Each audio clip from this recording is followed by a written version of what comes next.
I'm Mike O'Neill, and I'm a data nerd who uses Azure Data Explorer every day to glean insights into Azure's developer and code-to-customer operations. One of my favorite ways to visualize time series data is to ditch months and days and show hourly activity across weekdays.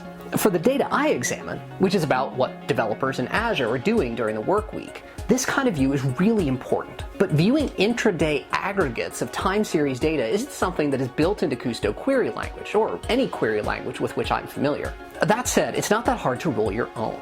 I'm always a little nervous about using live data, so all I'll tell you is that this is an activity that developers ask a computer to take care of for them. And that takes anywhere from 30 to 30 minutes to run.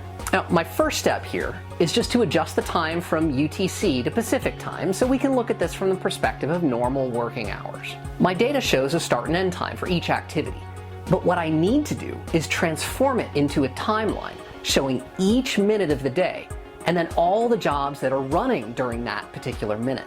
KQL has a great shortcut for this, the range scalar function.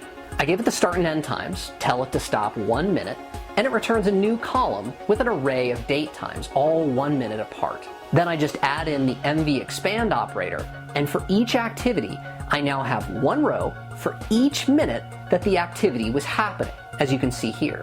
I do need to convert the expanded column from dynamic to date time, however, or the date time operators won't work. My next step is a simple aggregate, a distinct count of unique activities for each minute in my timeline. Now I can look at concurrent activity for an individual day. This is for a weekday in February. That's useful by itself. See this first spike? That starts to rise at around 9 a.m., really getting into it around 9:30, which is when most folks at Microsoft start working. It also peaks around 11 a.m. Now, that trough immediately afterward, that's lunchtime. One day is only so useful. I mean, maybe this day is extraordinary. I'm much more interested in averages. But I can't get averages grouped by weekdays and hours because all the dates are different.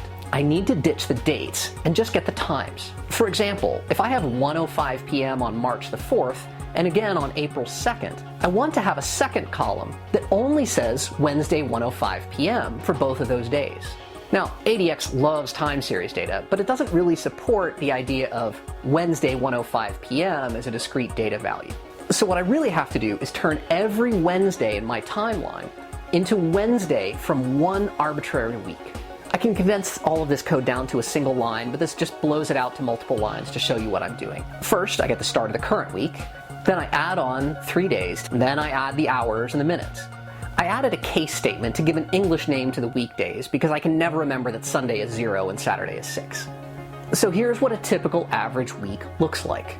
Clean lunch breaks, normal working hours, very little activity on the weekends.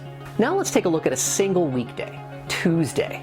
This time, I added in percentiles to see the range of activity. So green/blue are average and median. The other two lines are the 25th and 75th percentile of values. Now look at those little spikes. Each of them occurs just slightly after the hour. Is that scheduled jobs? Is that people kicking off a job before heading to a meeting? Here's a more interesting view. We were ordered to work from home starting on Tuesday, the 3rd of March this year. Now the red line in this chart represents January and February. The blue line represents the first 4 weeks of Washington State's lockdown order. Now if you look at this, you can see that we're starting our workday a little bit earlier. Yeah, no commute. But look here, from 8 p.m. we started working way late into the night so we could make up for time lost taking care of our kids.